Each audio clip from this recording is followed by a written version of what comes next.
WhatsApp gang, क्या हाल? सब लोग मजे में हो गए, सब प्रॉफिट्स एंजॉय कर रहे होगे वीक के जो अपन के।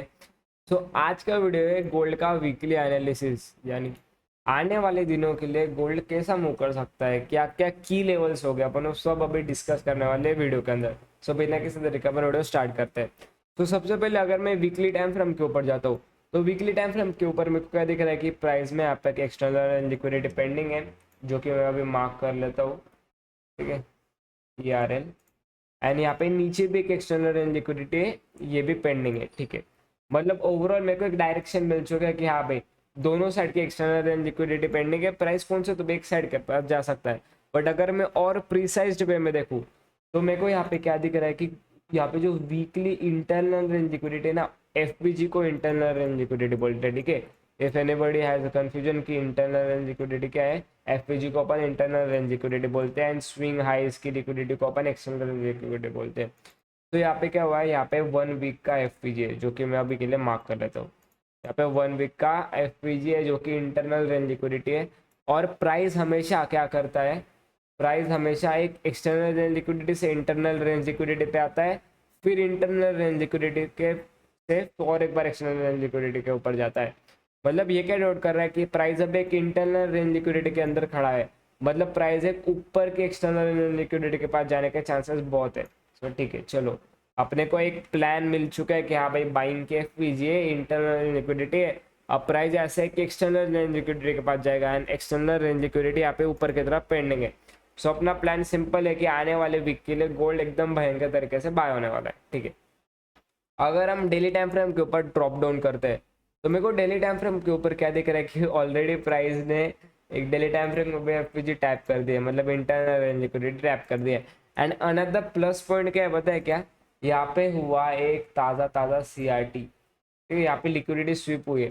तो बहुत अच्छे सिनेरियोज है, यहाँ पे लिक्विडिटी स्वीप हुई है, कैंडल बाइंग के बनने वाली थी, बनी नहीं है। बट बेशक इसके बाद वाली कैंडल एक बाइंग की कैंडल बने। सो मेरे को higher time frame, overall weekly and daily time frame बोल रहा है कि हाँ भाई, गोल्ड है ना बाय होने वाला है।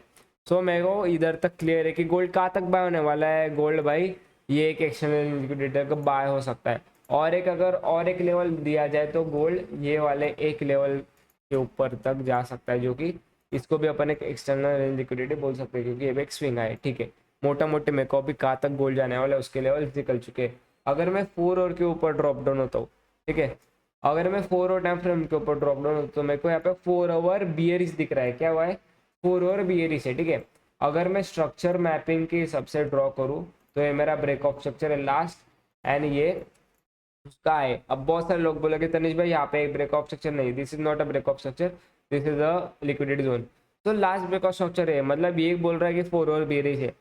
बट अगर मैं एडवांस मार्केट स्ट्रक्चर शिफ्ट, यानी कि change in state of delivery की बात करूँ, तो यहाँ पे मेरे को एक change in state of delivery मिल चुका है। कहाँ पे, यहाँ पे मेरे को एक change in state of delivery मिल चुका है, जो कि मैं मार्क कर लेता हूँ। मतलब ये मेरे को क्या बोल रहा है, मोटा मोटी गोल्ड यहाँ पे ऑलरेडी अर्ली MSS कर लिए हैं, and gold is ready to buy till this high.